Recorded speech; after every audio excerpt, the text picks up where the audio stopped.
बिस्मिल्लाहिर्रहमानिर्रहीम अस्सलाम वालेकुम।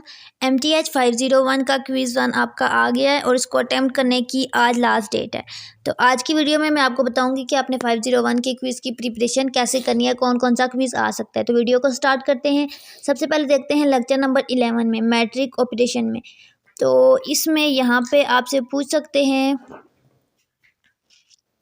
डायगोनल मैट्रिक से रिलेटेड एक मैट्रिक दे देंगे और बताएं, पूछेंगे कि ये डायगोनल मैट्रिक है, कौन सा मैट्रिक है। तो डायगोनल मैट्रिक वो होता है जिसमें इस तरह का होता है, जिसमें सारी इंट्रीज जीरो होती हैं और इस तरह से जो इंट्रीज होती हैं वो डिफरेंट होती हैं, ठीक है। लेकिन अगर आपके पास यही मैट्रिक हो, यहाँ पे 1 1 1 हो, बाकी 0 हो, तो उसको आप कहते हो आइडेंटिटी। लेकिन यहाँ पे 1 2 3 डिफरेंट वैल्यू हो, बाकी 0 हो, ठीक है, तो उसको आप कहते हो डायगोनल मैट्रिक, ठीक है। नल मैट्रिक का पूछ सकते हैं कि नल मैट्रिक MCQs आता है, तो उस एक ऐसा मैट्रिक जिसके अंदर सारे एलिमेंट 0 हों, सिर्फ 0 हों, ठीक है, ऐसा हो ऐसा हो ऐसा, तो उसको हम नल मैट्रिक कहते हैं। Next is equal matrix. Equal matrix का मतलब होता है जिसमें रोज और कॉलम बराबर हो, जिसमें ऑर्डर सेम हो। ये भी MCQs आ सकता है कि मैट्रिक इक्वल कब होता है। Next is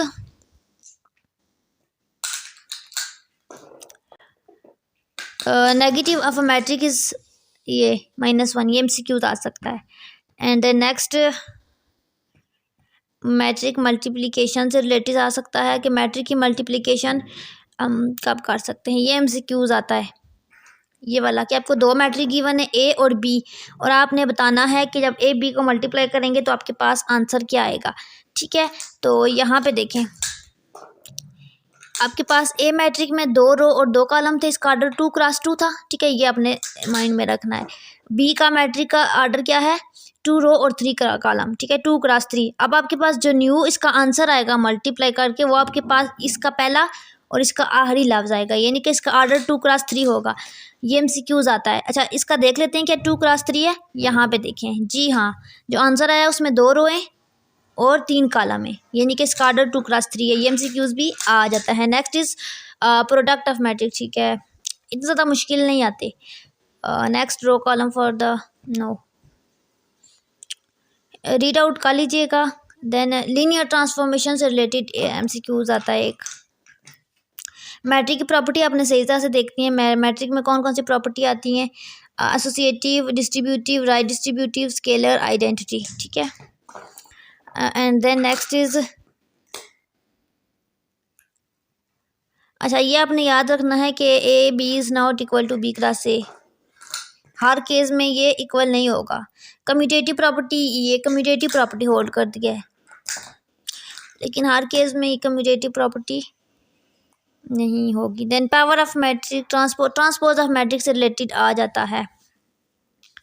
matric A transpose जिसमें रो और कॉलम को इंटरचेंज करते हैं, उसको हम कहते हैं transpose of a matrix. Next is inverse of a square matrix. Square matrix का इनवर्स कैसे लेते हैं, तो ये यहाँ से MCQs ज़्यादा आ रहे हैं 13 में से, ठीक है। यहाँ पे देखें, इनवर्स ऑफ अ मैट्रिक का मतलब है कि मैट्रिक का इनवर्स तब आप तभी ले सकते हो जब आपके पास एक मैट्रिक में आंसर आपके पास क्या आ जाए, 0 ना आए, इनके डिटर्मिनेंट लो तो उसका आंसर नॉन जीरो आए, यानी कि 1 2 3 कोई गिनती का नंबर आ जाए, तभी inverse of a matric exist करता है, याद रखना है।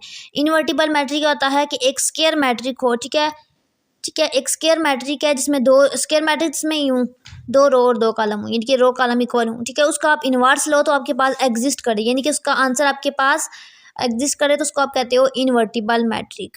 जैसे कि, और अगर मैट्रिक इनवर्टिबल है तो वो यूनिक है, ये MCQs पूछेंगे छोटे छोटे। अच्छा, सिंगुलर मैट्रिक क्या है, जो मैट्रिक इनवर्टिबल नहीं होता उसको हम सिंगुलर मैट्रिक कहते हैं। इनवर्टिबल मैट्रिक को हम क्या कहते हैं, नॉन सिंगुलर मैट्रिक, ठीक है। द नेक्स्ट थिंग इज, ये भी पूछते हैं AD-BC इज इक्वल टू, कि ये आपके पास एक मैट्रिक है, इसका डिटर्मिनेंट किसके इक्वल होगा, तो अपने याद रखना है AD-BC होगा, ठीक है। और अगर आपके पास 0 ना हो, इनकी डिटर्मिनेंट 0 ना हो, इनवर्टिबल होता है, वही बात जो ऊपर बताई है, नॉन ज़ीरो हो, ठीक है, फिर नॉन सिंगुलर होगा और इसका इनवर्स फिर ऐसे लेंगे। देन दिस वन इज, ठीक है, ये इसके थ्योरम में से MCQs आता है, ये कि अगर A इन्वर्टिबल है तो उसका इन्वर्स भी इन्वर्टिबल होगा, और इन्वर्स का इन्वर्स लेंगे तो वही मैट्रिक आ जाएगा। ये सारे थ्योरम के सारे पॉइंट अच्छे से देखने। नेक्स्ट, इसमें कोई चीज़ स्किप नहीं करनी। अच्छा, एग्जांपल 4, एग्जांपल को छोड़ दें, एलिमेंट्री रो, ये 3 पॉइंट देख लें एलिमेंट्री मैट्रिक के जो हैं। रो ऑपरेशन ऑन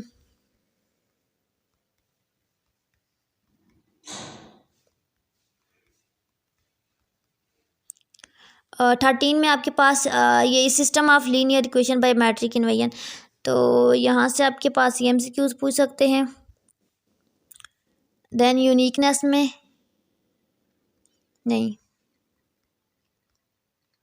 ये जो नोट लिखा हुआ it is only applicable when the number of equation is equal to, ठीक है, ये आपने ध्यान में रखना है। अच्छा, होमोजेनियस लीनियर इक्वेशन होगी जब हमारे पास इनवर्टिबल कोफिशिएंट मैट्रिक होगा। Theorem invertible matrix theorem let A B H square. अच्छा, ये सारी प्रॉपर्टी आपने अच्छे से तैयार करनी है। इसमें से MCQs घुमा फिरा के पूछ सकते हैं कि आपके पास स्क्वायर मैट्रिक है तो आपके पास कौन सी स्टेटमेंट करेक्ट होगी। इन्हीं ऑप्शन में से कोई ऑप्शन दे सकते हैं या कोई ऑप्शन दे सकते हैं तो आपसे पूछ सकते हैं, ठीक है। ये चीज़ें आपने सही से माइंड में रखनी है। नेक्स्ट, ये भी आपने पॉइंट याद रख लेना है, solving multiple linear system with a common coefficient matrix, ठीक है। कॉमन कोफिशिएंट मैट्रिक हो तब हम कैसे करेंगे। अच्छा, ये इंपॉर्टेंट नोट आपने पढ़ लेना है। If the inverse of the transmission exist then it is unique, या आगे मैं पीछे आपको पिछले लेक्चर में बता चुकी हूँ। अच्छा, यही था आपका क्विज़ 1 का सिलेबस, ठीक है। फर्स्ट 3 टॉपिक तो इसी में से MCQs आएंगे। ये जो मैंने आपको बताया यही तैयार करें, आपका क्विज़ अच्छे से हो जाएगा। उसके अलावा अगर आप मेरे से क्विज़ कराना चाहते हो तो आप मुझसे इस नंबर पे कांटेक्ट कर सकते हो। देन अगर आपको वीडियो पसंद आए तो चैनल को सब्सक्राइब करें। दुआओं में याद रखें। अल्लाह हाफिज़।